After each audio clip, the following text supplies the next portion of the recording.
I'm now at the Autoworld in Brussels. It is quite a big museum with lots of cars, lots of pre-war cars, but please excuse me, I will not cover the pre-war cars as this is not my territory, but I will show you, well, what I think it is interesting. So let's go and follow me around, and that starts with a 65 Autonewn 1000 SP convertible, just parked beside a Ford 12M, the P4, and fitting for this there's a Saab 96. Well, I'm not sure, I think these had a V4 Ford engine in it. There was, well, the earliest types had a two-strokes, then 92 I guess, could be wrong here, and not sure about the engine. And what an interesting design, isn't it? So even the earliest Saabs are interesting looking cars.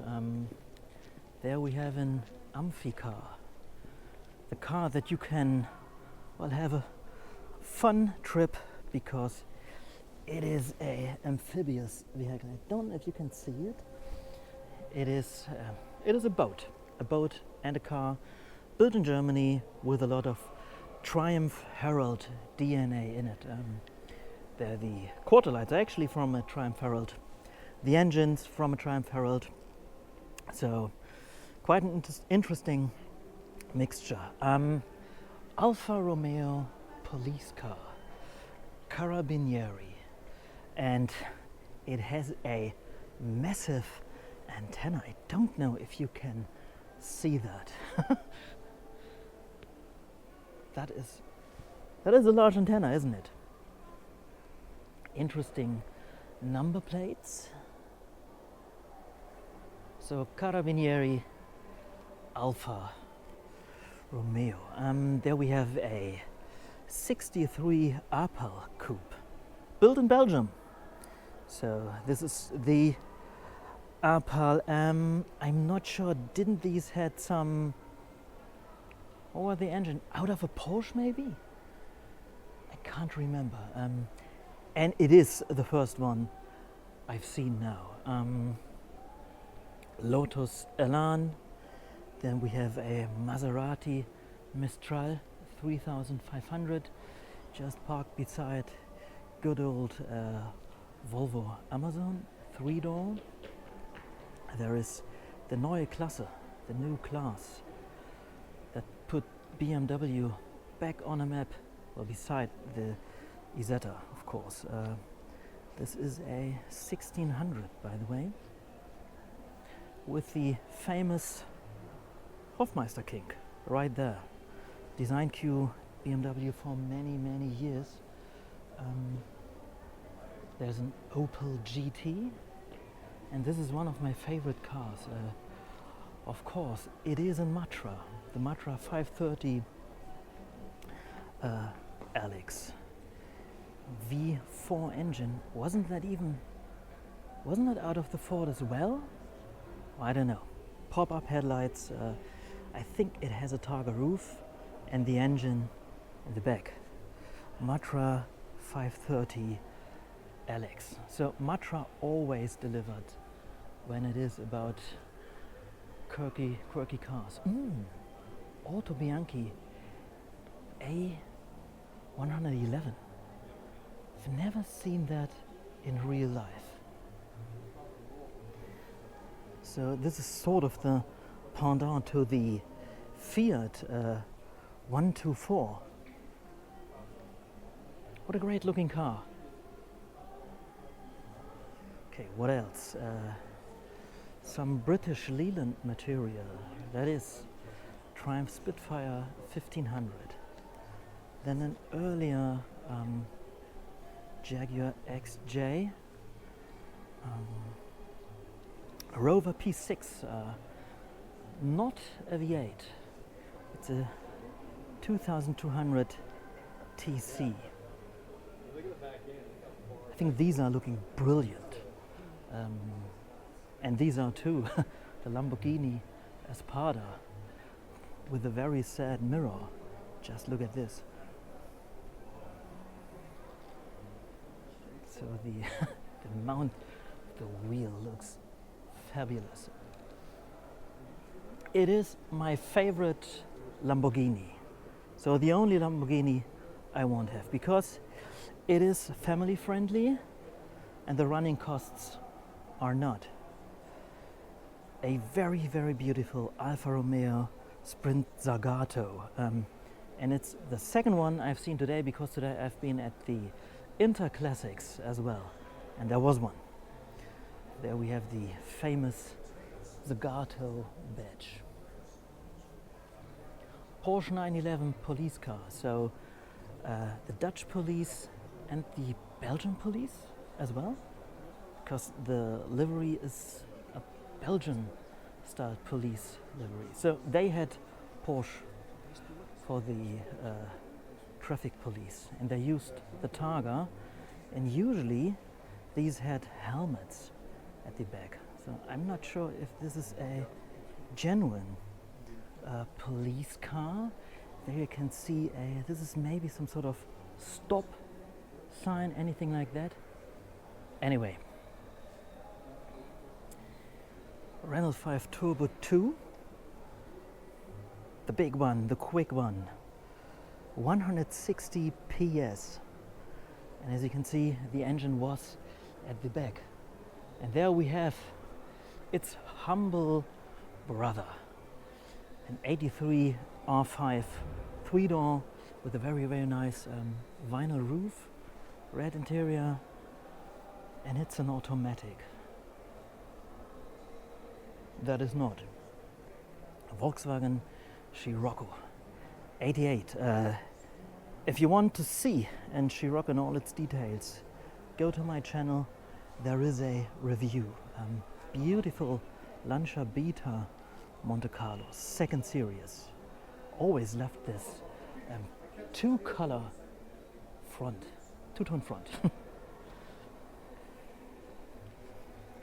Porsche 928 with the round pop-up headlights, brownish leather interior, an early MX-5, and I think these look great in blue, and with this mini light style wheels. This is the early one with the pop-up headlights, and these are going up in price. So this is a proper future classic. 1.6 liter engine, 4 cylinders, 115 horsepower. And you know, that was a time of the small new wave of roadsters, convertible cars, and Alfa had one too. And that was the 98 Spider Twin Spark. By the way, 10 years between these two. So this is an 88 MX-5 / Miata. Miata was it on the American market, and I'm not sure, in Japan they sold these as a, not a Autosan, there was another mark in Japan, Mazda sold these. I will, well, as per usual. So 2.0 Twin Spark, and I even love the fixed roof variant of these. I think I love the fixed roof a little bit more. 1990 Honda NSX, Honda's take on Ferrari and the likes, and what a cool car. Roughly 274 horsepower and 2.9 V6 in the back. BMW 850 CSI. I drove a 850 CS, a CI some weeks ago, and honestly, I wasn't impressed with the sound of the V12 engine. 2010 Chevrolet Cruze WTCC race car, Lancia Fulvia race cars, motorbikes. These are motorbikes. This is all I know about motorbikes. Beetle in race trim. What is that? A Valante. Okay. More race cars. A toy SC 204. This is a Capri. 71. Of course, the good old D-Type. 57. More's going on here. Porsche 996 GTR. I love the 405. I do like the 3.0 CSL, but the more entertaining car for me is this Perk. 1995. These are cool cars, but this is more petrol punks. Porsche 911 2.0 Cup version, and there is more excellent stuff. There we have a Golf Mark 1 5-door automatic. No headrests. Looks like a poverty spec car. BMW 3.0 Alfa Romeo Montreal. Missing its door handle, but what it's not missing, it's awesome sort of pop-up headlights. And there's an NSU Row 80 parked beside it. Borgward Coupe. Good old Isabella. And this is exciting because I've never seen that before. Jean-Pierre Vimille built this, the JPW prototype. It had a 2-liter inline 4, 3-speed manual, 140 kilometer per hour. And when you look inside, it's a 3-seater with a driving seat in the middle. I love the whole look of it. It looks like it has some sort of sunroof, panoramic windows all around. There's only one tiny wiper, and I guess this is maybe the only one existing in this world. I've never seen this car. It looks pretty interesting at the back. Follow me around. Just have a look at it. It has some Tatra vibes, if you ask me. Reminding me on old Tatras. Okay. The amazing Ital design Aztec prototype. So this featured a Audi 5-cylinder engine, and it has 2 steering wheels and I think a funky door opening mechanism I think in 2 directions. Beside that we have a Lancia Hyena concept car made by, was it Zagato? I think it was Zagato. And really looks the part. And the Lexus LC500. So this is pretty amazing. There we have the Golf again, LS automatic gearbox. Citroen DS21 and a Bugatti. And this is a coach-built Bugatti, streamlined, and this is called the Bugatti Brown. Another car I've never seen in my life. Dates to 1954. I think it is a glass fiber body. And it is based on a pre-war car. You actually can see that because of the wheels and the whole construction of the suspension. I don't know if you can see that. So the chassis is from a Bugatti 57, I don't know, but it looks fantastic. Panoramic windows, just the back of it. Amazing. Porsche 912 with a 4-cylinder 1.6. This is, I guess, Alfa Romeo. Is it a 6C?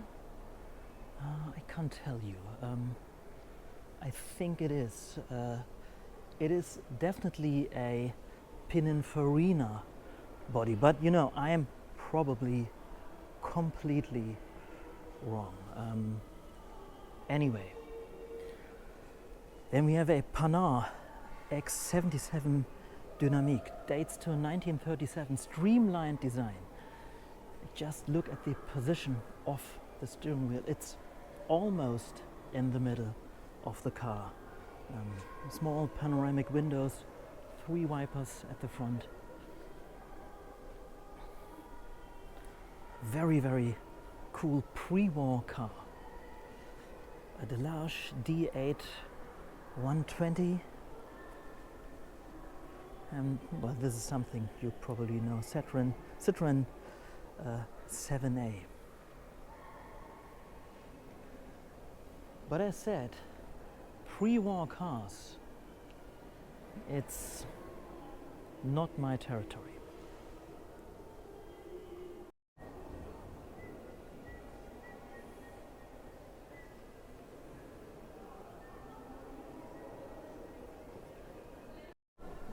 So as you know, I'm a big fan of microcars.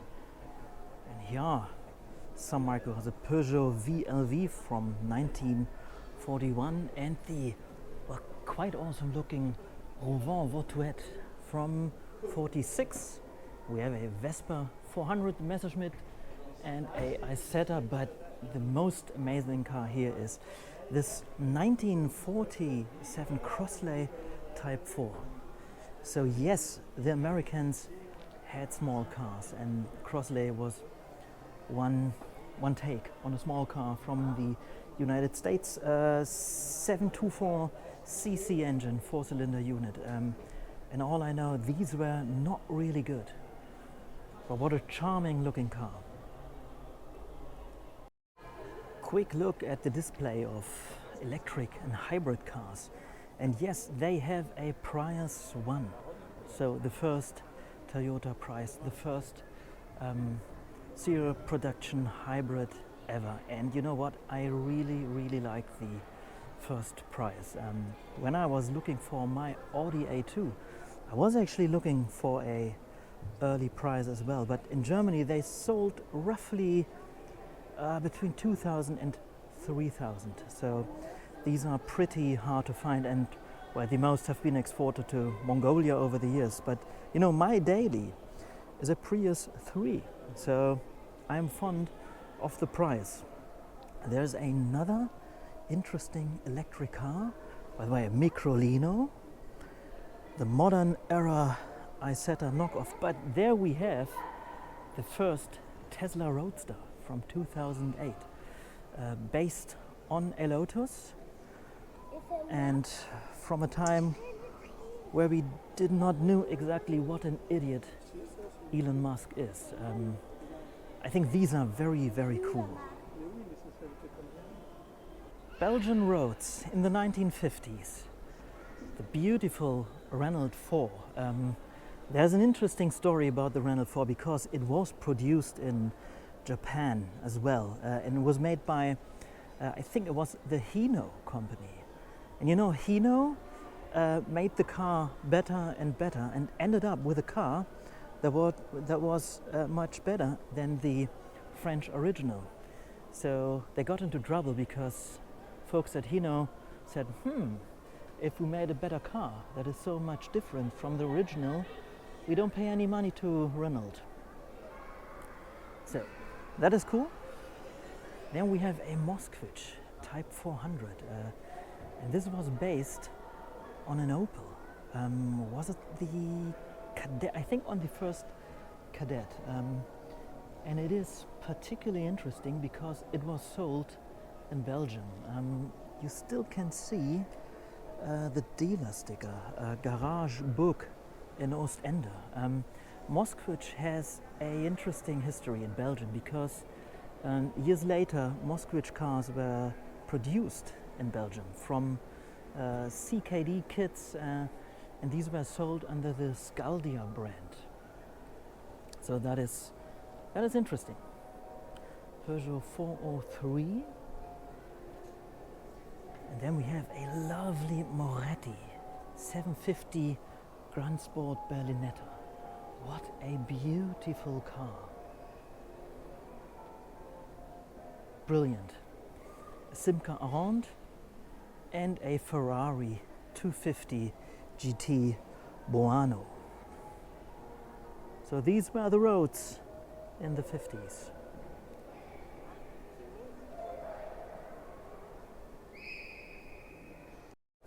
So as said, there is a lot of pre-war stuff going on here, such as this 1925 Chevrolet Superior, but you know, I know very little about that era, so unfortunately we have to skip that. But I have to say, it would be interesting to know more about that because Belgium had quite an interesting automotive history. For example, this 1906 Fondue was built in Belgium. So there was Minerva, there was Scaldia, there was a production of British Leland vehicles in Zenef, there was a Volvo production in, was it Ghent or Genk? I'm not sure. So actually quite a lot to tell about that, but it is my lack of knowledge. I'm sorry, Belgium. Thanks to China, MG is back. You can think of it what you want, but to be honest, just think of MG today. If it would have never changed ownership,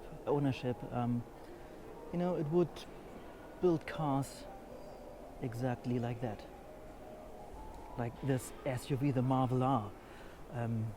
And the Autoworld has a special display of old MGs, and as I'm an MG owner myself, this is lovely. So we have a 1933 MG Magna L2, a 34 PA midget, so it's sort of the grandfather of my car, the TC, and the MG VA with the Tickford body, 1936. So there's more stuff going around, like this TF 1500 and the beautiful Magnet. So I know it is a fast rage. It's an early days power saloon. I know, bear with me. It is a fast rage. But it's a beautiful looking car. Absolutely brilliant. Then we have the MGA twin cam coupe. And the coupe looked absolutely lovely. With opening quarter lights, by the way. And there we have the open roof version, the MGA twin cam. This is a 59. And this is also a 59. Just have a look at this panoramic rear window. It's actually 3 pieces. The MGB, that turned out to be a massive success for MG. And this is a Mark I. Lovely wire wheels. Then we have a later MG midget. I'd say it is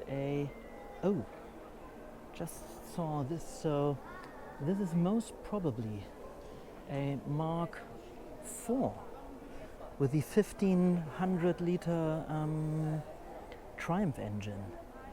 So this was a rubber bumper car. And you can see that because you see this little sort of panel under the rear lights. So this is where usually the rubber bumper would go. Honestly, I would always prefer a good rubber bumper for a, well, for a chromed rebuild. But you know, I'm not sure about this car. I'm just suspicious because of the rear there. Then we have a 1973 MGB GT with the this had the 1800 B series engine, and this, as said, I think there must be the 1500 out of the Triumph, which is sort of a disgrace for an MG. But it had the A series in, well, different forms and sizes. The last was the 1275. And now have a look at this car. This is an MG from Brussels. I will come to this in a minute. Another MGB GT, and this is the V8. This has the 3.5 Rover engine that has lots of Buick DNA, and it is one of the best V8s I've ever experienced. What a fantastic engine. There we have a modern era MG TF, and then the X-Power. And the X-Power has a very, very interesting history. So this is an SVR, and it is even a left-hand drive model. So this is super, super rare. So a little bit about the history of this car. So this started life as the Quail Mangusta.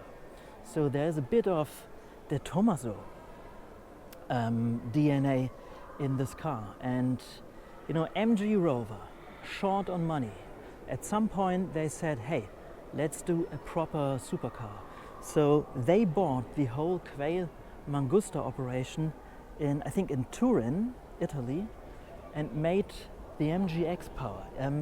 If you've seen the Quail Mangusta, there is this little kink here at the sort of quarter light, and you will find exactly that on the Mangusta. The engine comes out of a Ford Mustang, so it's the 4.6 V8, and that's a killer machine. We're talking 324 horsepower, and it's a brilliant looking machine. You know these headlights? Fiat Punto. There we have the TF 2003. This, by the way, is also 2003. Okay, let's go to the Jacques Koen MGB. It is one of the prettiest MGs ever. And Jacques Koen was a Belgian carrossier based here in Brussels.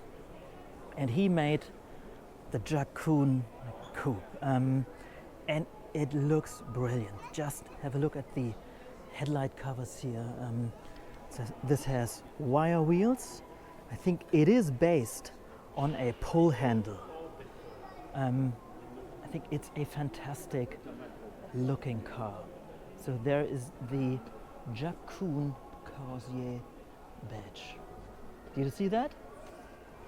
Is it a Hofmeister kink? Is it a Michelotti kink? Who knows? Anyway, so this is definitely one of my favorites here at the show. And it's the first time I'm seeing this. I always wanted to see a Jacques Koen, and now I'm here, and here is it. Stunning.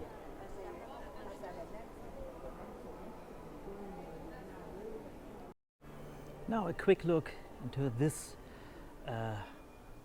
garage with a Land Rover, something smart, and a Volkswagen Corrado. By the way, there was a Minerva version of the Land Rover. This isn't, but this is a Belgian car. Okay, That's it from the Autoworld in Brussels. Excuse me for leaving out all the pre-war stuff, but couldn't say anything about that. Like this video or not, subscribe to my channel, leave a comment. See you soon.